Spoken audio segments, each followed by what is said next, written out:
have a prepaid call. You will not be charged for this call. This call is from Sean.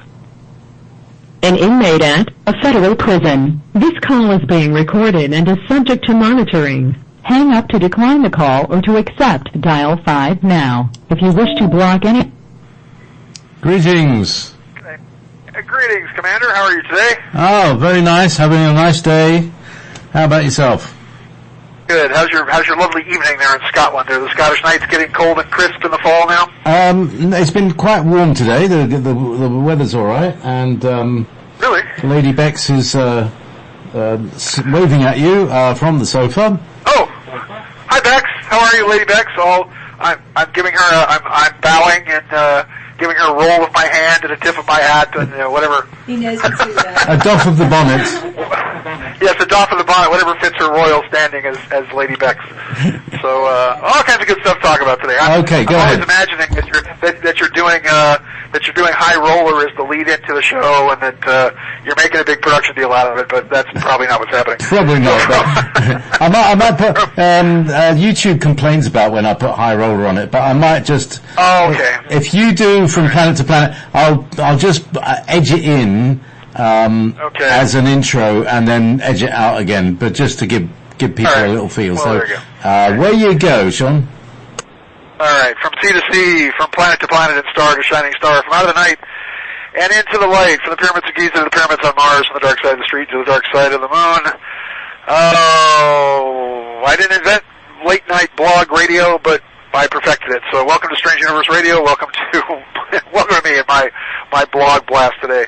Lots of fun things to talk about, I think, as we're coming up on the political season. First off, my birthday is coming up on October 1st, so this will have been the third birthday that I will spend in here. The prophecy, as I told you folks in the naughty leaves that I got back in Madras, India, back in, when I was 28 or so, was that I would be arrested by dark forces, spend about 2 years in jail, when I turned 58, oddly enough. So I'm actually looking forward to being freed here fairly soon. So October 1st, which is I think a Tuesday, actually. So that's my birthday coming up, and I'll try to be able to do something on my birthday then. Just give you some updates on the case, which some very positive things that are happening. First off, I'm finally breaking down and getting a public defender with the Los Angeles Public Defender's Office for my hearing on November 18th, which is under Donald Trump's new First Step Act. It's actually slashed my sentence by 51%. And so with everything else, anyway, if you do all the mathematics on the First Step Act, I should have been freed 9 months ago. But as you know, I'm being kept here as a political prisoner.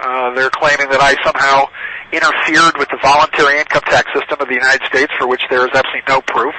The government said that there were no victims. So how exactly under the common law, under the Sixth Amendment, can you actually prosecute somebody without any victims?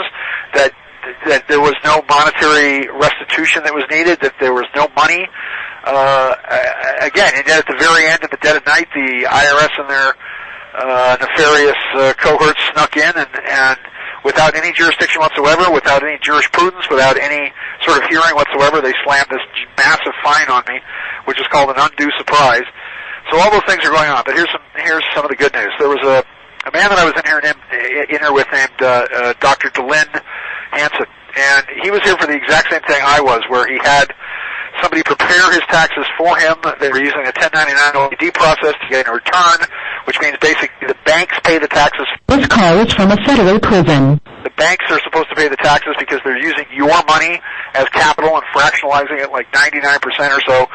And once again, he was fighting the fact of, he actually fought it less than I did. I'm not sure if he had an attorney or not. But in the 10th Circuit Court, he just won his appeal. And the government has 40 days to decide whether or not they want to retry you. And they decided not to retry him. They put him on a plane. The U.S. Marshals did and actually flew him home, I think, the next day. So that's a good thing. There was also a gentleman in here by the name of Ron Morgan, who was who was blinded exactly like I was. He went to the same doctors. He had the same operations that I had. He sued for compassionate release because he was blinded.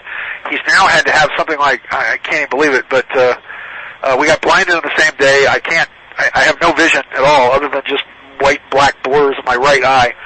And in his case, the BOP actually falsified his medical records, claiming that they'd actually performed an operation when they didn't.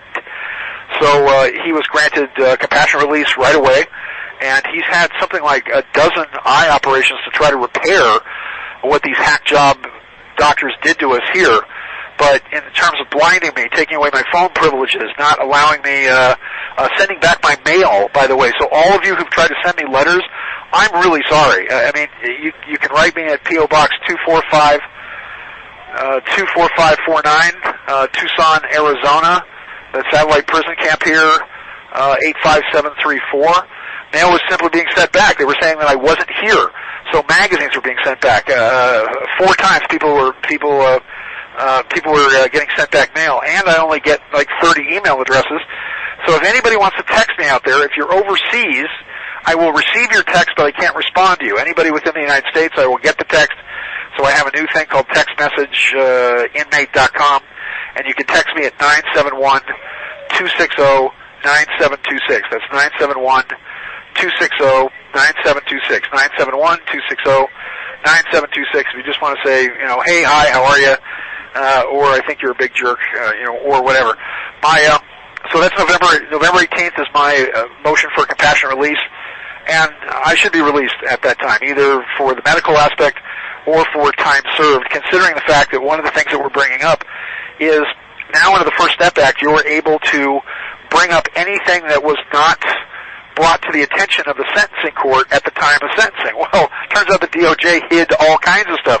They hid the fact that that myself and Melissa were both used as victims in 3 other cases to put 3 other people in prison, that there was an injunction that was sent out that these people had to warn all of their clients that, they'd gone to jail or that they'd been prosecuted or whatever else, a notice that we never got.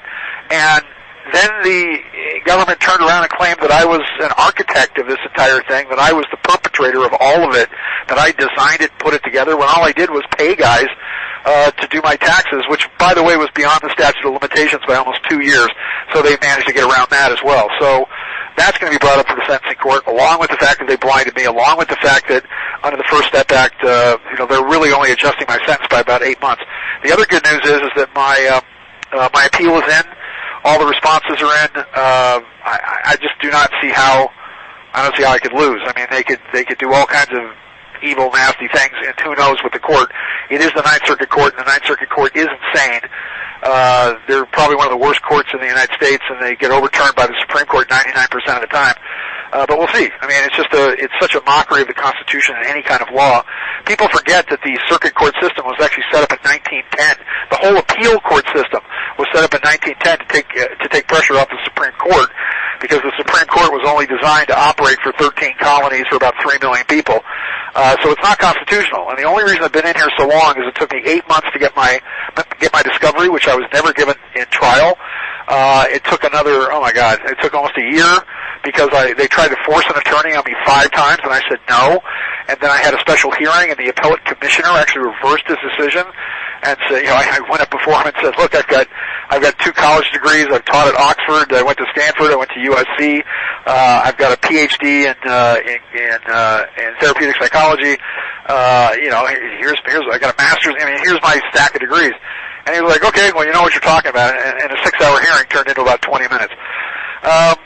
So my appeal is in, and I don't think there's any way I'm going to lose the appeal. Could they retry me and just make something up? Maybe, possibly. But I'm hoping with enough public pressure that won't happen. Okay, let's get into, sorry for me talking about myself, but people just wanted to be informed. I'm going to put a blog up today that'll tell people what's what. The number one thing I'm worried about is that we're moving into October, and I do think that October there's going to be some rolling quakes up along the southern central part of California. I've talked about this gigantic crack that comes out of the China Lake Naval Weapons Test System, a test site that's now visible from space, that's on a whole brand new fault line that's actually rolling down the middle of the state. Now, again, I'm not sure if they did this to relieve pressure on the San Andreas Fault and the various fault lines, or who knows? They're planning on massive destruction. It literally physically looks as though California is going to break away from the rest of the United States, not just socially, politically, and psychologically, because people are going insane there, especially in places like San Francisco and Los Angeles. But but physically, geologically. So you're going to see more rolling quakes in the 5 range that are going to be coming up in October. Before Christmas, Ruth Bader Ginsburg is going to die. This call is from a federal prison. She has the exact same kind of pancreatic cancer that my mother had. They put a stent in. They put a stent in my mother. And she was dead not too much longer later. Although I do believe that it is my personal belief that she was murdered by the executors of her estate, Jerry Roberts and Dr. William Toy, because a bottle of morphine was dumped down her throat at the end. And I had a doctor examine my mother, saying she could go on for another year. She's not getting proper treatment. These people are putting her to sleep with morphine and pot. All in a way, not realizing that they tricked her into changing the will, which cut myself and Melissa out of the will, handed everything to a gay Frenchman so they could shuffle all the money off to Monaco and make off with about a $12.5 million estate. So that's my life. Okay, so we got the rolling earthquakes. Okay, so Ruth Bader Ginsburg dies. I think the best replacement that's number 1 at the list is a woman named Mary Barrett. She's got a middle name in there. It's like Mary Rona Barrett or something. She's got 7 kids. She's young, which is what I think Trump wants, because he'll have his influence over the court for a long period of time. She's a bit of an open borders immigration wacko, which means that she'll team up with Sonia Sotomayor, who's also a complete immigration wacko. But that now gives the court a 7-2 majority, and there'll be riots across the country. I mean, if you think this kid thing with all these dopey kids all going out there going, oh, fight the weather going to kill us, and the brainwashing on climate change that these kids are getting, you haven't seen anything yet. Cities will burn over this. The Democrats will pull out every plug, but again, I think Mary Barrett is above reproach. I think with her 7 kids, they're not going to be able to attack her on abortion. They'll say, we don't believe in abortion. So obviously not. I have 7 kids, and she's also an Opus Dei fundamentalist Catholic, which puts her in the same range as John Roberts and Brett Kavanaugh, who both have turned out, by the way, to be complete liberal turncoat wolves in sheep's clothing. So there's that. As far as the Democratic president election goes, it doesn't matter. I mean, it doesn't matter who's up there. It's looking more and more like it's going to be Elizabeth Warren. They can run her as a woman. She's got that tremulous voice. It's like, we got to impeach Donald Trump now. It sounds like, yeah. God, every time she talks. But Biden he's lost his mind. They're going to find all kinds of corruption and all kinds of stuff around Biden when he was in the Obama administration. The Ukraine thing is just the tip of the iceberg, which I think is interesting. Although Biden would be the perfect candidate for the Democrats, because the massively communistic left wing has taken over the Democratic Party. If JFK ran for president today, he would be considered too much of a conservative to get the nomination. Because back in the day, Democrats used to be blue collar. They used to stand for unions. They used to stand for protectionism and tariffs to be able to protect jobs in this country. I don't know what the hell they stand for now. I mean, they're the party of death now. They stand for abortion, transgenderism, chopping off guys' penises, I guess, and let's get into war. I mean, you look at them just slathering at the jaws, just blood dripping from their fangs, just begging Donald Trump to attack Iraq, and begging, twice now, Trump has pulled back, because Trump is a peacenik. Really, Trump says, let's talk, let's negotiate, let's come up with some other way rather than killing people. And why that doesn't connect with the Democratic base, I have no idea. But whoever gets up as the Democrat is going to be the Walter Mondale. It's going to be the sacrificial lamb. And Biden is perfect, because you put Biden up there, he represents the centrist Democrats. He's old, he's going to go away and die, and that then clears the field for all these radicals that are going to come up in 2024. I am not so sure. Look, I saw an interview the other night with Ivanka Trump. She is not only beautiful, but she's brilliant. She was on with the English guy, Steve, he's bald, he's British, Steve Hunter, I think it is. I don't know, he's one of the guys on Fox. But she was giving an entire lecture to this Fox guy about how we should work trade. And I'm not so sure Trump doesn't make her the vice presidential candidate. I mean, it would certainly be more logical to take Donnie and Eric, but I know how Trump thinks after studying his astrology, knowing the Leo and Gemini aspect builder. I don't think any Republican has a shot at winning in 2024. So I think what happens is that Trump actually nominates Donnie, Eric, or maybe Ivanka, gets rid of Pence, because there's no way Pence can carry the presidency in 2024. And then maybe he retires. Either he retires or is removed in 2022, because now he's dealing with the zero curse again, that every president elected in here that ends in a zero, with the exception of George W. Bush and Ronald Reagan, who barely survived the attempt, are killed every 20 years because of a conjunction between Jupiter and Saturn, but that's the whole thing. I want to thank everybody again. I want to thank Beth Boyer, Hillary Lowndes Ammerman, and of course Melissa. I want to thank JP, Lady Bex, and everybody that makes this blog possible. Love you, and I certainly hope to be out of here by November. Okay? God bless everybody. It's a strange universe, and we just work there. I'll see you next week. Good luck, and happy birthday. All right, buddy. Thanks, pal.